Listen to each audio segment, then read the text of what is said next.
ಮಾಜಿ ಪ್ರಧಾನಿ ಎಚ್.ಡಿ. ದೇವೇಗೌಡರ ಧರ್ಮಪತ್ನಿ ಚೆನ್ನಮ್ಮನವರ ಅಗಲಿಕೆಯ ನೋವಿನ ನಡುವೆ ಹಾಸನದ ಹರದನಹಳ್ಳಿಯಲ್ಲಿ ಇಂದು 3 ದಿನದ ಹಾಲು ತುಪ್ಪ ಬಿಡುವ ಕಾರ್ಯವನ್ನ ನೆರವೇರಿಸಲಾಯಿತು. ಧಾರ್ಮಿಕ ವಿಧಿವಿಧಾನಗಳ ನಡುವೆ ಕುಟುಂಬಸ್ಥರು ಚೆನ್ನಮ್ಮನವರನ್ನ ಭಾವುಕರಾಗಿ ಸ್ಮರಿಸಿದರು. ಚೆನ್ನಮ್ಮನವರು ಕೇವಲ ಕುಟುಂಬದ ಹಿರಿಯರಾಗಿರಲಿಲ್ಲ, ಸರಳತೆ, ಸ್ನೇಹ ಮತ್ತು ಪ್ರೀತಿಯಿಂದ ಸೊಸೆಯರನ್ನು ಕೂಡ ಮಕ್ಕಳಂತೆ ಕಂಡುಕೊಂಡಿದ್ದವರು. ಈ ಸಂದರ್ಭದಲ್ಲಿ ನಮ್ಮ HTV ತಂಡ ಚೆನ್ನಮ್ಮನವರ 4ನೆಯ ಸೊಸೆ ಅಂದರೆ ಡಾಕ್ಟರ್ ರಮೇಶ್ ರವರ ಧರ್ಮಪತ್ನಿ ಡಾಕ್ಟರ್ ಸೌಮ್ಯ ರಮೇಶ್ ರವರನ್ನ ಭೇಟಿ ಮಾಡಿ ಚೆನ್ನಮ್ಮನವರ ಸರಳತೆ, ಅವರ ಪ್ರೀತಿ ಮತ್ತು ಕುಟುಂಬದೊಂದಿಗೆ ಅವರಿಗಿದ್ದ ಆತ್ಮೀಯ ಬಾಂಧವ್ಯ ಹಾಗೂ ಚೆನ್ನಮ್ಮನವರೊಂದಿಗೆ ಕಳೆಯಲಾಗದ ಮರೆಯಲಾಗದ ನೆನಪುಗಳನ್ನು ಸೌಮ್ಯ ರಮೇಶ್ ರವರು ನಮ್ಮೊಂದಿಗೆ ಹಂಚಿಕೊಂಡಿದ್ದಾರೆ. ಚೆನ್ನಮ್ಮನವರ ನೆನಪುಗಳನ್ನು ಸೌಮ್ಯ ರಮೇಶ್ ರವರ ಮಾತುಗಳಲ್ಲೇ ಕೇಳೋಣ ಬನ್ನಿ. ಮ್ಯಾಮ್ ನಮಸ್ತೆ. ನಿಮ್ಮ ಕುಟುಂಬದ ಹಿರಿಯ ಕೊಂಡಿ ಕಳಚಿಕೊಂಡಿರುವಂತಹದ್ದು, ನಿಮ್ಮ ಒಂದು ಅತ್ತೆ ಈ ಒಂದು ಸಂದರ್ಭದಲ್ಲಿ ಯಾವ ಒಂದು ಮಟ್ಟಕ್ಕೆ ನಿಮಗೆ ನೋವಾಗಿರುತ್ತೆ ನಮಗೆ ತಿಳಿದಿದೆ. ಆದರೂ ಕೂಡ ನಿಮ್ಮ ಒಂದು ಅತ್ತೆ ಸೊಸೆಯ ಅವಿನಾಭಾವ ಸಂಬಂಧ ಯಾವ ರೀತಿಯಾಗಿತ್ತು? ಈ ಮನೆಗೆ ನೀವು 4ನೆಯ ಸೊಸೆಯಾಗಿ, ಕಿರಿಯ ಸೊಸೆಯಾಗಿ ಆಗಮಿಸಿದ್ರಿ. ಯಾವ ಊರಿನಿಂದ ಈ ಊರಿಗೆ ಮದುವೆ ಆಗಿದ್ದು, ಬಂದಾಗಿನಿಂದ ನಿಮ್ಮ ಅತ್ತೆ ಮತ್ತು ನಿಮ್ಮ ನಡುವೆ ಯಾವ ರೀತಿಯಾಗಿ ಒಡನಾಟವಿತ್ತು ಅಮ್ಮ? ನನ್ನ ಮದುವೆ ಆಗಿದ್ದು ಡಿಸೆಂಬರ್ 4, 1992 ನಲ್ಲಿ ಮದುವೆ ಆಗಿದ್ದು. ನನ್ನ ಹಸ್ಬೆಂಡ್ ಡಾಕ್ಟರ್, ಅವರು ಆಗ ರೇಡಿಯಾಲಜಿ ಮಾಡ್ತಾಯಿದ್ರು, MD. ನಾನು ಆಗ MBBS ಮಾಡ್ತಾಯಿದ್ದೆ. ಫೈನಲ್ ಇಯರ್, ಇನ್ನೂ ನಾನು ಫೈನಲ್ ಇಯರ್ ಎಕ್ಸಾಮ್ ಬರೆದಿರಲಿಲ್ಲ, ಮದುವೆ ಆಗಿದೆ. ಮೂಲತಃ ನಮ್ಮ ತಂದೆ ಬಂದು ಮದ್ದೂರಿನವರು. ನಾನು DC ತಮ್ಮಣ್ಣ ಅವರ ಸುಪುತ್ರಿ, ದೊಡ್ಡವಳು ನಾನು. ಅದೆಲ್ಲದಕ್ಕಿಂತ ಇನ್ನೊಂದು ಹೇಳೋದಂದರೆ, ನನಗೆ ಸಾಕು ತಂದೆ ತಾಯಿನೂ ಕೂಡ ಇದ್ದಾರೆ. ನನ್ನ ತಾಯಿಯ ಅಕ್ಕನಿಗೆ ಮಕ್ಕಳಿರಲಿಲ್ಲ. ಸೊ ಅವರ ಮಗಳಾಗಿ ನಾನು ಬೆಳೆದಿದ್ದು, BK ಶಿವಣ್ಣವ್ರ ಮಗಳಾಗಿ.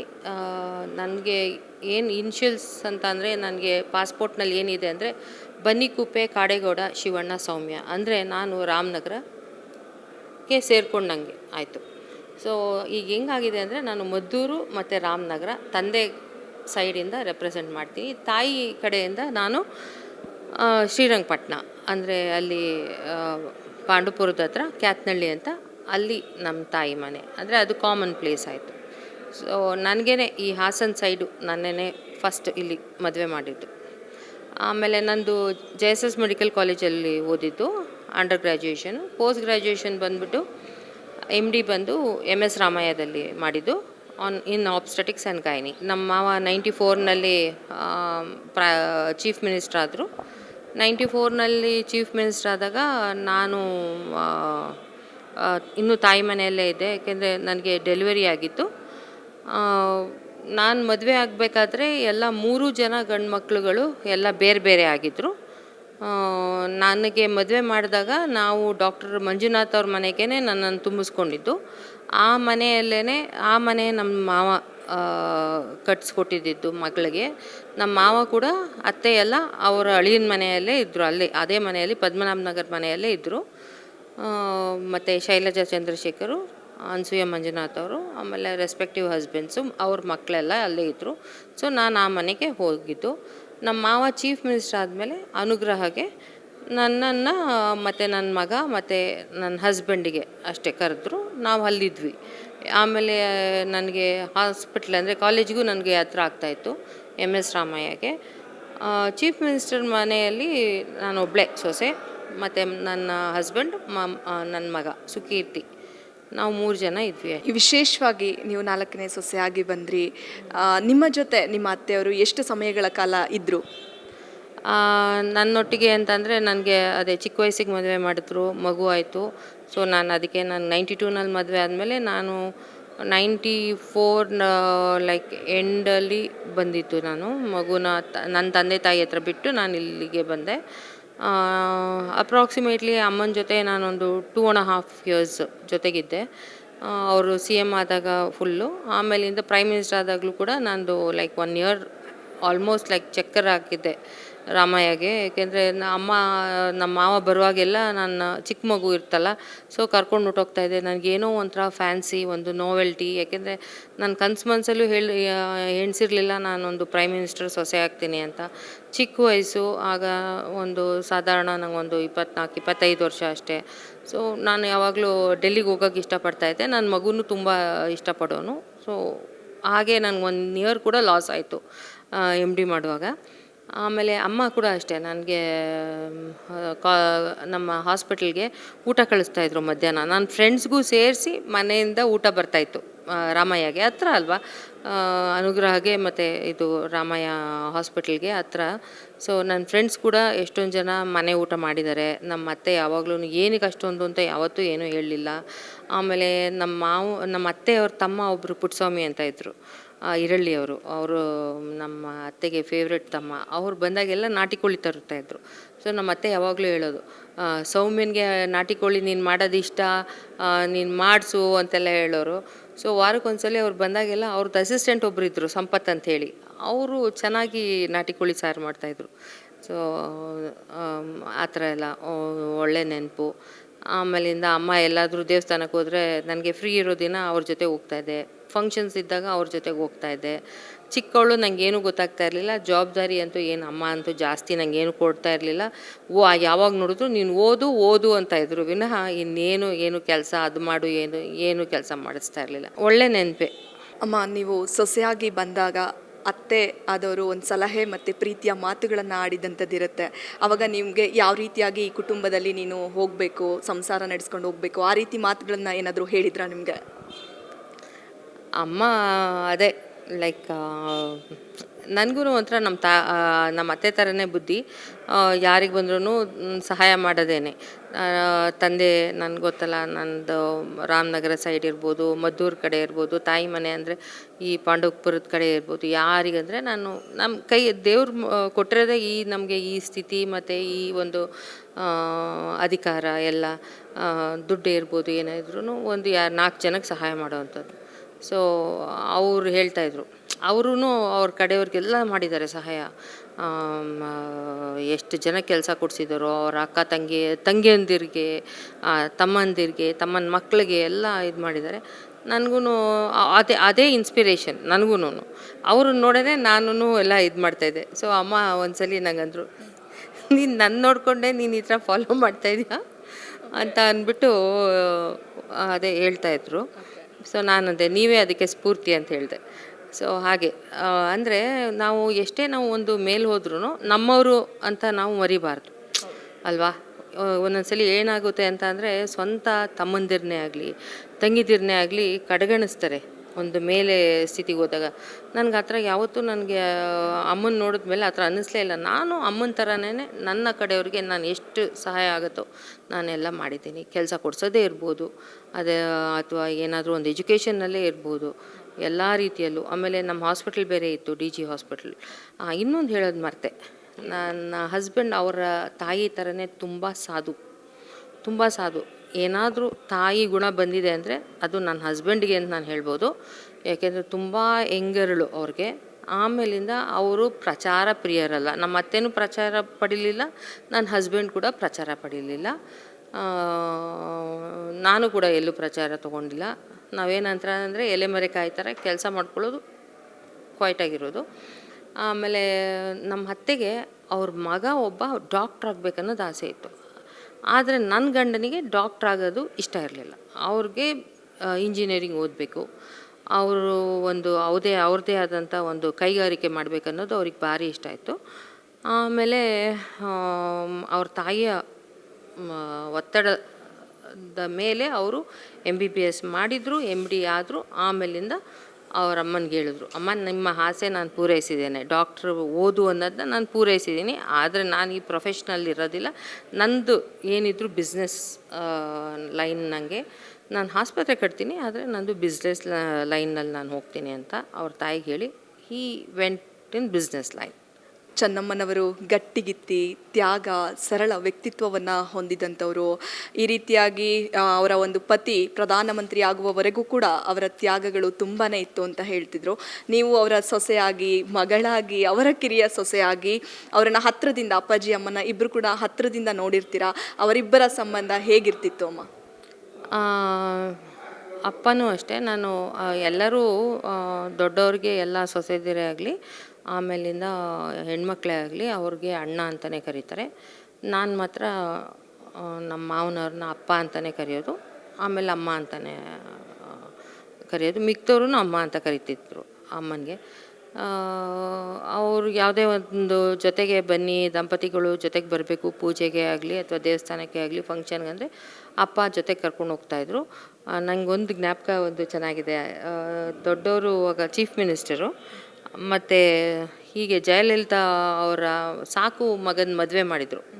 ಆಗ ನಾನು ಲೈಕ್ MD ಮಾಡ್ತಾಯಿದ್ದೆ ಅಲ್ವಾ, ನಾನು ಹೇಳಿದೆ ನಮ್ಮ ಅವನಿಗೆ ಅದ್ರ ಬಗ್ಗೆ ತುಂಬ ಓದ್ತಾ ಇದ್ದೆ, ನ್ಯೂಸ್ ಪೇಪರ್ನಲ್ಲಿ ಮತ್ತು ಆರ್ಟಿಕಲ್ಸ್ ಎಲ್ಲ ಬರೋದೆಲ್ಲ. ಅಪ್ಪ ನಾನು ಬರ್ತೀನಿ, ನಾನು ನೋಡಬೇಕು, ಆ ಮದುವೆ ಬಗ್ಗೆ ತುಂಬ ಕೇಳಿದ್ದೀನಿ, ತುಂಬ ಗ್ರ್ಯಾಂಡಾಗಿ ಮಾಡ್ತಾರೆ ಅಂತ. ಅದಕ್ಕೆ ಅಪ್ಪ ಆಯಿತು ಬಾ ಅಂತ. ಸೊ ಲೈಕ್ ಒಂಥರ ಹುಡುಗ ಬುದ್ಧಿ. ಸೊ ನಮ್ಮ ಅತ್ತೆ ನಮ್ಮ ಮಾವನ ಜೊತೆ ನಾನು ಆ ಮದುವೆಗೆ ಹೋದೆ.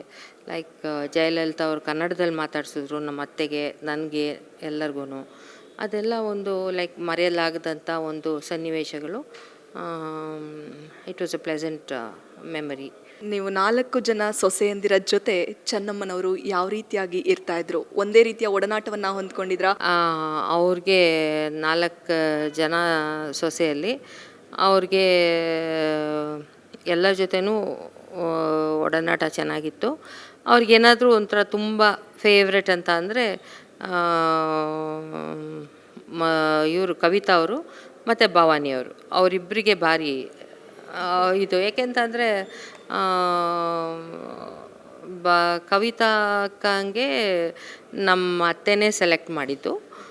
ನಮ್ಮ ಮಾವನ ಸೆಲೆಕ್ಷನ್ ನಾನು, ಅಂದರೆ ಲೈಕ್ ನನ್ನ ಹಸ್ಬೆಂಡು ಲೈಕ್ ಅವರಿನ್ನೂ ವೇವ್ರಿ ಮೈಂಡಲ್ಲಿರುವಾಗ ನನ್ನ ಹಸ್ಬೆಂಡಿಗೆ ನಮ್ಮ ಮಾವನೇ, ನಮ್ಮ ಮನೆಯಲ್ಲಿ ಇನ್ನೂ ಅವ್ರದ್ದು ಅಂಬಾಸಿಡರ್ ಕಾರ್ ಇದೆ, 6087 MEQ 6087.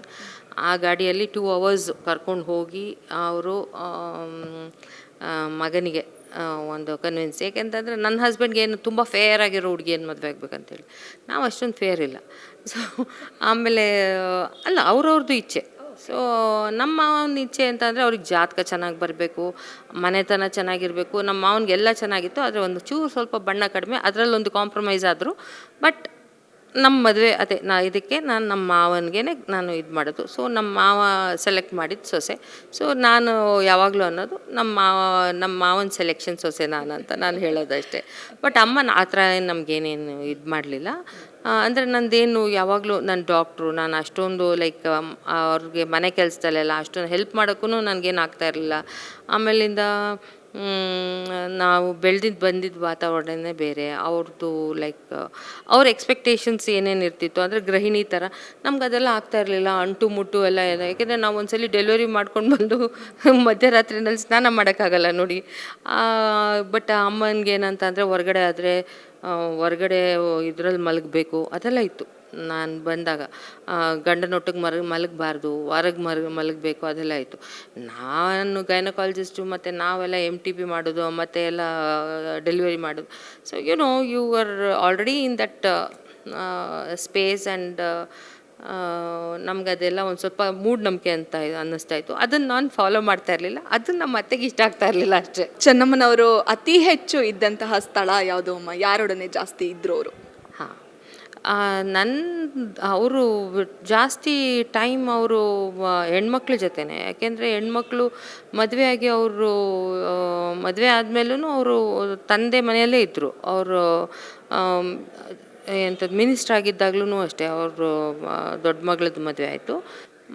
2001 ಆ್ಯಸಿಡ್ ಬೀಳ್ತು. ಆ್ಯಸಿಡ್ ಬಿದ್ದ ಮೇಲೆ ಮತ್ತೆ ಅವರು ಇದು ಅನ್ಸೂಯ ಅವ್ರ ಮನೆಗೆ ಹೋದರು, ವಾಪಸ್ಸು ಅಲ್ಲೇ ಹೋದರು. ಆಮೇಲೆ ನಮ್ಮ ಅತ್ತೆಗೊಂದು ಮನೆ ಕಟ್ಟಬೇಕು ಅನ್ನೋದು ತುಂಬ ಆಸೆ ಇತ್ತು ಅವ್ರಿಗೆ, ಬ್ಯಾಂಗ್ಳೂರಿನಲ್ಲಿ. ಬಟ್ ಇದಕ್ಕಿಂತ ಮುಂಚೆ ಒಂದು ಸದಾಶಿವನಗರದಲ್ಲಿ ಇತ್ತು. ಅಂದರೆ ಒಂದು 4 ಪೋರ್ಷನ್ ಥರ ಮನೆ ಮಾಡಿದರು ನಮ್ಮ ಮಾವ. ಸೊ ಅದನ್ನು ಗಂಡು ಮಕ್ಳಿಗೆ ಕೊಟ್ಟರು. ಆಮೇಲೆ ನಮ್ಮ ಅತ್ತೆಗೆ ಮನೆ ಮಾಡಬೇಕು ಅನ್ನೋದು ಆಸೆ ಇತ್ತು. ಸೊ ಅದು ಬನಶಂಕರಿ 3rd ಸ್ಟೇಜ್ನಲ್ಲಿ ಕಟ್ಟಿದ್ರು. ಅದು 2004 ಅಂತ ಕಾಣಿಸುತ್ತೆ, ಅಥವಾ 2003 ಆಗ ಗೃಹ ಪ್ರವೇಶ ಮಾಡಿದರು. ಆ ಮನೆಯಲ್ಲಿ ನಮ್ಮ ಅತ್ತೆ ಮಾವ ಜೊತೆಗಿದ್ದರು. ಆ ಮನೆಯಲ್ಲಿ ಒಂದು 2010ವರೆಗೂ ಇದ್ದರು. ಲೈಕ್ 2003 ಒಂದು 7-8 years ಆ ಮನೆಯಲ್ಲಿ ಇದ್ದರು.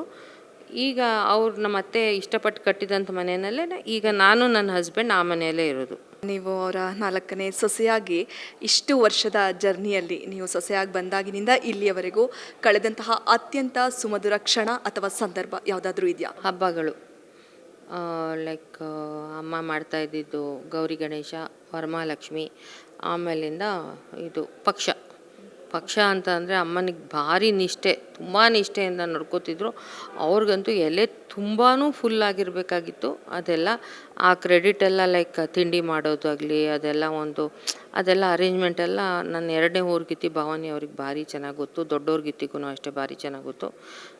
ನಾನು ಅನಿತಾ ಸ್ವಲ್ಪ ಏನೋ ನಮಗೆ ಅಷ್ಟೊಂದು ಇದಾಗ್ತಿರ್ಲಿಲ್ಲ. ಅದರಲ್ಲೆಲ್ಲ ಅವ್ರು ತುಂಬ ಚೆನ್ನಾಗಿ ಇದು ಮಾಡ್ತಾಯಿದ್ರು. ಚೆನ್ನಮ್ಮನವರು ಹೋಗುವಾಗ ಏನಾದರೂ ನಿಮಗೆ ಅಂತಿಮವಾಗಿ ನೀವು ಅವರನ್ನು ಭೇಟಿ ಮಾಡಿದಾಗ ಹೇಳಿದಂಥ ಮಾತುಗಳು ಏನಾದರೂ ಇದೆಯಾ? ನೀವು ಸೊಸೆ ಆಗಿದ್ದೀರಾ, ಸೊ ಅವರ ಒಂದು ಹುಷಾರಿಲ್ದಾಗ ಬೆಂಗಳೂರಿನ ಆಸ್ಪತ್ರೆಯಲ್ಲೆಲ್ಲ ಭೇಟಿ ಮಾಡಿರ್ತೀರಾ. ಆ ಸಂದರ್ಭದಲ್ಲಿ ಅವರ ಮಾತುಕತೆ ಹೇಗಿತ್ತು ಅಮ್ಮ? ಆ್ಯಕ್ಚುಲಿ ಈ ಸಲ ಅವರು ಅಡ್ಮಿಟ್ ಆದಾಗ ಅವ್ರಿಗೆ ಅದು ಜ್ಞಾನ ಇರಲಿಲ್ಲ. But last month like June 23rd 24th ನಮ್ಮ ಮನೆಗೆ ಗೃಹ ಪ್ರವೇಶ ಆಯಿತು. ಅಮ್ಮಂಗೆ 1.5 ವರ್ಷದಿಂದ ಅವ್ರಿಗೆ oxygen in and out of hospital ಇದ್ರಲ್ಲ, ಅವ್ರಿಗೆ ಆಕ್ಸಿಜನ್ ಕೊಡ್ತಾಯಿತ್ತು. ಅಮ್ಮ ಬರಲಿಲ್ಲ, ಅಪ್ಪ ಬಂದಿದ್ದರು ಮನೆ ಗೃಹ ಪ್ರವೇಶಕ್ಕೆ. ಆಮೇಲೆ ಗೃಹ ಪ್ರವೇಶ ಆದಮೇಲೆ ಅವ್ರ ಆಶೀರ್ವಾದ ತೊಗೊಂಡ್ಲೋಕ್ಕೆ ಹೋದ್ವಿ. ಅವ್ರಿಗೆ ನಮ್ಗೆ ಕಳ್ಸೋದಕ್ಕೇ ಇಷ್ಟ ಇಲ್ಲ. ಆಮೇಲಿಂದ ಅವ್ರ ಕೊನೆ ಮಗಳು ಶೈಲುಗೆ ಕರೆದು, ಶೈಲು ನಿಮ್ಮ ಅಣ್ಣ ಏನಾದರೂ ಕೊಟ್ರಾ ಅಂತ, ಅಂದರೆ ಮಗನಿಗೆ ಏನಾದರೂ ಕೊಟ್ರಾ, ಪ್ರೆಸೆಂಟೇಷನ್ ಮಾಡಿದ್ರಾ ಅಂತ. ಅದಕ್ಕೆ ನನ್ನ ಹಸ್ಬೆಂಡ್ ಹೌದು ಕೊಟ್ಟರು, 1 ಲಕ್ಷ ಕೊಟ್ಟರು ಅಂತ ಅಂದ್ಬಿಟ್ಟು ಅಮ್ಮನಿಗೆ ಇದು ಮಾಡಿದ್ರು. ಆಮೇಲಿಂದ ಏನಾದರೂ ಕೊಡು ಅಂತ ಅಂದ್ಬಿಟ್ಟು ಇದು ಮಾಡ್ತಾಯಿದ್ರು. ಆಮೇಲಿಂದ ಸರಿ ಅಮ್ಮನಿಗೆ ನಾವೆಲ್ಲ ಚೆನ್ನಾಗಿ ಡ್ರೆಸ್ ಆದರೆ ನೋಡೋದು ತುಂಬ ಇಷ್ಟ. ಅಮ್ಮನಿಗೆ ಖುಷಿ, ಯಾವಾಗಲೂ ನಾವು ಚೆನ್ನಾಗಿ ಡ್ರೆಸ್ ಆಗಬೇಕು, ಅವ್ರಿಗೆ ಅದು ನೋಡೋದೇ ಖುಷಿ. ಆಮೇಲೆ ನನ್ನ ಸೊಸೆಗೆ ಕೂತ್ಕೊಂಡು ಪಾಪ ಗದ್ದ ಸವರ್ಕೊಂಡು ಆಮೇಲೆ ಅದೇ ಕೇಳ್ತಾಯಿದ್ರು, ಇದು ಯಾರು ಮಾಡಿಸಿದ್ದು ಒಡವೆ ಅಂದರೆ, ಅವಳು ಚೆನ್ನಾಗಿ ಡ್ರೆಸ್ ಆಗಿದ್ಲಲ್ಲ, ಯಾರು ಮಾಡಿಸಿದ್ದು ಅಂತ. ಆಮೇಲೆ ನನ್ನ ಗಂಡ ಅಂತ ಅವಳು ಹೇಳೋದಕ್ಕೆ, ಆಮೇಲೆ ನನ್ನ ಕೇಳಿದ್ರು, ನಿಂದು ಯಾರು ಮಾಡಿಸಿದ್ದು ಅಂತ, ನಿಮ್ಮ ಮಗ ನನ್ನ ಗಂಡ ಅಂತ. ಸೊ ಅವರಿಗೆ ಇದು ಅದೇ like she was very happy. ಅವತ್ತು ತುಂಬ ನಗ್ನಗ್ತಾ ಎಲ್ಲ ಇದು ಮಾಡ್ತಾಯಿದ್ರು. ಅಮ್ಮ ಚೆನ್ನಾಗೇ ಇದ್ದರು. ನಮಗೆ ಇಷ್ಟು ಬೇಗ ಹಿಂಗೆ 2-3 ಟೈಮ್ಸ್ ಅವರು ICUಗೆ ಹೋಗಿ ಬರೋದು ಹಿಂಗೆಲ್ಲ ಇತ್ತು. ನನಗೆ ಈ ಸಲನೂ ಅಮ್ಮ ವಾಪಸ್ ಬಂದೇ ಬರ್ತಾರೆ ಅಂತ ಅನ್ನೋ ನಂಬಿಕೆ ಇತ್ತು. ಆದರೆ ಅದು ಊಸಿ ಆಯಿತು. ಅವರ ಆಬ್ಸೆನ್ಸ್ ಈ ಕ್ಷಣ ನಿಮಗೆ ಎಷ್ಟು ಒಂದು ಕಳ್ಕೊಂಡಷ್ಟು ಫೀಲ್ ಆಗ್ತಿದೆ ಕೊನೆಯದಾಗಿ? ಈಗ ಮದುವೆಯಾಗಿ 32 ವರ್ಷ ಆಗಿದೆ. ಮಗ ಸೊಸೆ ಬಂದಿದ್ದಾರೆ ನಮಗೆಲ್ಲರಿಗೂ. ಲೈಕ್ ನಮಗೇನೋ ಒಂಥರ ಪದ್ಮನಾಭ ನಗರ ಅಂದರೆ ಅಲ್ಲಿ ಅಮ್ಮ ಅಪ್ಪ ಇದ್ದಾರೆ ಅಂತ ಇದಾಗ್ತಾಯಿತ್ತು. ನನ್ನ ಹಸ್ಬೆಂಡ್ ಕೂಡ ಅಷ್ಟೇ 1 ವರ್ಷದಿಂದ ಡೈಲಿ ಅಲ್ಲೇ ಅಮ್ಮನೊಟ್ಟಿಗೆ ಅಲ್ಲೇ ಊಟ ಮಾಡ್ತಾಯಿದ್ರು. ಅವ್ರ ತಂಗಿ ಮನೆಯಲ್ಲೇ ಊಟ since past 1 year. Okay, so ಅಲ್ಲೇ ಊಟ. ಅದೊಂದು ಏನೋ ಒಂದು ತಾಯಿ ತಂದೆ ಒಟ್ಟಿಗೆ ನನಗೂ ಏನು ಆ ಥರ ಅನ್ನಿಸ್ತಾ ಇರಲಿಲ್ಲ, ಹೋಗಬಾರ್ದು ಅವರು ಅದೆಲ್ಲ ಏನಿಲ್ಲ. ಅಲ್ಲೇ ಹೋಗ್ತಾಯಿದ್ರು, ಅಲ್ಲೇ ಊಟ ಮಾಡ್ತಾಯಿದ್ರು. Daily 2 to 3 times he would spend time there daily and he would come and I think my husband is going to miss her a lot. ಏಕೆಂದರೆ ಅವರು ತುಂಬ ಭಾವನಾತ್ಮಕ ಜೀವಿ. ಅವರು ಒಂಥರ is A very sensitive man. ಅವ್ರು ಹೇಳ್ಕೊಳ್ಳಲ್ಲ, ಹೊರಗೆ ಎಲ್ಲೂ ತೋರಿಸ್ಕೊಳ್ಳಲ್ಲ.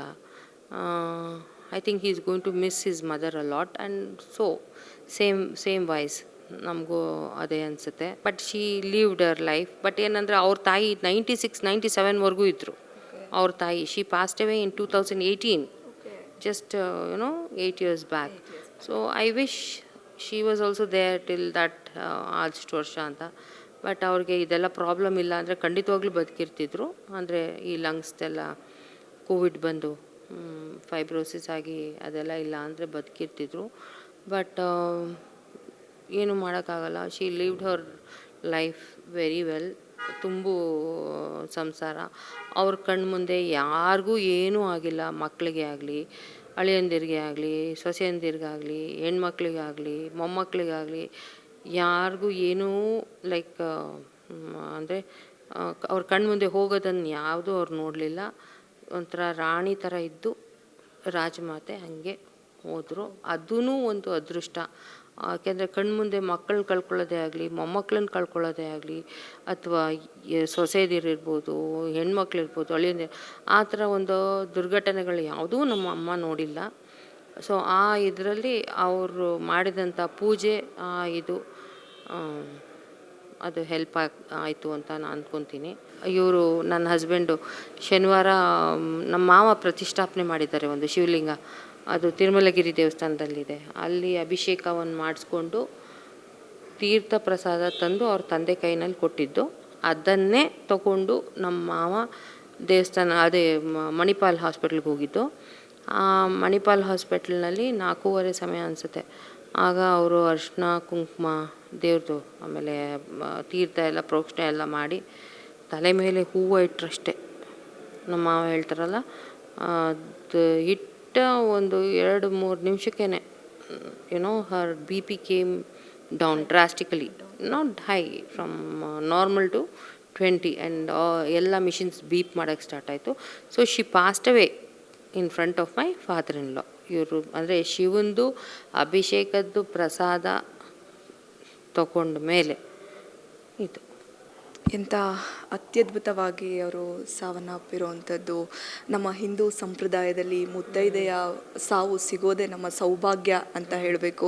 ಸಾಯೋ ಅಂತಿಮ ಕ್ಷಣದಲ್ಲಿ ಜೀವಂತವಾಗಿದ್ದಾಗಲೇ ಅವರ ಪತಿಯಿಂದ ಹಣೆಗೆ ಕುಂಕುಮವನ್ನು ಇಡಿಸಿಕೊಂಡು ತಲೆಗೆ ಹೂವನ್ನು ಮಡಿಸಿಕೊಂಡು ಹೋಗಿರುವಂಥದ್ದು. ನಿಜಕ್ಕೂ ಅವರು ನೇರವಾಗಿ ಸ್ವರ್ಗಕ್ಕೆ ಹೋಗಿರ್ತಾರೆ. ನೀವೇ ಹೇಳಿದ್ರಿ, ಸೊಸೆಯಾಗಿ ಅತ್ತೆಯನ್ನು ರಾಜಮಾತೆ ಆಗಿ ಅವರು ಸ್ವರ್ಗಸ್ಥರಾಗಿದ್ದಾರೆ ಅಂತ ಹೇಳಿಬಿಟ್ಟು. ದೇವೇಗೌಡ ಅಪ್ಪಾಜಿಯವರ ಆರೋಗ್ಯ ಸ್ಥಿತಿ ಹೇಗಿದೆ ಅಮ್ಮ? ಅವರು ಈಗ ಸದ್ಯಕ್ಕೆ ಡಯಾಲಿಸಿಸ್ ಮಾಡಿಸ್ಕೊತಾ ಇದ್ದಾರೆ. He is living on dialysis and everybody it's any patient of chronic kidney disease, ಇದು ಒಂದು message. Don't give up your hopes, you can live. Take an example of former prime minister H.D. Devegowda. He has a chronic kidney disease. Even with that, he is very active. ನಮ್ಮ ಇಂಡಿಯಾದಲ್ಲಿ geriatric population ಜಾಸ್ತಿ ಇದೆ. ಅಂದರೆ ವಯಸ್ಸಾದವರು, ಮುಂಚೆ ಎಲ್ಲ ಅಷ್ಟೊಂದು life expectancy ಇರ್ತಿರಲಿಲ್ಲ, ಈಗೆಲ್ಲ ಜಾಸ್ತಿ ಇದೆ. ಅವರನ್ನು ಒಂದು ಎಕ್ಸಾಂಪಲ್ ಆಗಿ ತಗೊಳ್ಳಿ. Take it as an example and lead your life to the fullest. Let the disease, ಅಂದರೆ ಒಂದು ಕಾಯಿಲೆ ನಿಮ್ಮನ್ನು ಹಿಂದೆ ಎಳೆಯೋದು ಬೇಡ. ನಿಮಗೆ ಅದು ನೀವು ಸಾಯೋವರೆಗೂ ನನಗೆ ಇಂಥದ್ದಿದೆ ಅನ್ನೋದೇ ಬೇಡ. ಇರೋವರೆಗೂ ಸಂತೋಷವಾಗಿ accept the disease and live. When you accept it and you live, you're going to be happy. Marriage is for, I can say it's for lifetime. Maybe it's a whole school of thought. I mean, ಈಗಿನ generation ಅವ್ರಿಗೆ ಆ ಥರ ಅನಿಸ್ಬೋದು, but ನಮ್ಮ ಅತ್ತೆಗೆ ಆ ಥರ ಅಲ್ಲ. Like ಅವರು she was very like docile. ಅಪ್ಪನಿಗೆ ಕಾಯ್ಕೊಂಡೇ ಇದ್ದು ಜೊತೆಗೆ ಊಟ ಮಾಡ್ತಾಯಿದ್ರು. ಆಮೇಲಿಂದ ಎಲ್ಲ ಜೊತೆಗೇ ಆ ಥರ ಒಂದು ಒಟ್ಟೊಟ್ಟಿಗೆ ಅವ್ರದ್ದು ಒಂದು ಕಾರ್ಯವೈಖರಿ. So try to be, I am not saying be submissive or something like that. ಅದನ್ನು ಈಗಿನ ಕಾಲದಲ್ಲಿ ಎಕ್ಸ್ಪೆಕ್ಟ್ ಮಾಡೋಕ್ಕಾಗೋದಿಲ್ಲ. ಆದರೆ ಇರೋಷ್ಟು ದಿನ ಆದ್ರೂ ಗಂಡ ಹೆಂಡತಿ ಹೊಂದ್ಕೊಂಡು ಪ್ರೀತಿಯಿಂದ ಇರಬೇಕು ಅನ್ನೋದು ನನ್ನ ಅಭಿಲಾಷೆ ಟು ದ ಯಂಗರ್ ಜನ್ರೇಷನ್. ಹಾಗೆ ಈಗ ನಮ್ಮ ಮನೆಯಲ್ಲಿ ಮಕ್ಕಳಿಗೆ 5 ಜನ ಗಂಡ್ಮಕ್ಳು, ಹೆಣ್ಮಕ್ಳಿಗೆ 3 ಜನ, 3 ಜನ. ಆಮೇಲಿಂದ ನಮ್ಮ ಫ್ಯಾಮಿಲಿಗೆ ನಮ್ಮ 4 ಜನ ಗಂಡ್ಮಕ್ಳಿಂದ ಒಬ್ಬಳೇ ಮಗಳು, ಅಂದರೆ ನಮ್ಮ ದೊಡ್ಡ ಭಾವನವ್ರಿಗೆ ಒಬ್ಬರೇ ಮಗಳು, ಕೀರ್ತನ ಅಂಥೇಳಿ. ಸೊ ಟೋಟಲಿ 9 ಜನ ಮೊಮ್ಮಕ್ಕಳು ನಮ್ಮ ಅತ್ತೆಗೆ. ಅದರಲ್ಲಿ ಕೊನೆಯವನು ನನ್ನ ಮಗ. ಅದರಲ್ಲಿ ಶಿ ಹ್ಯಾಸ್ ಸೀನ್ 3 ಅಂದರೆ ಮೊಮ್ಮಕ್ಕಳುಗಳಿಗೆ ಮದುವೆ ಆಗಿರೋದು ನೋಡಿದ್ದಾರೆ, granddaughter in laws. So my mother in law saw granddaughter in laws also. So that is something which is ತುಂಬ ಎಲ್ಲರಿಗೂ ಸಿಗೋಲ್ಲ ಸೌಭಾಗ್ಯ. She saw it. ಆ್ಯಂಡ್ ಆ 3 ಜನ ಹೆಣ್ಮಕ್ಳು ಅಷ್ಟೇ, like our daughter in loss.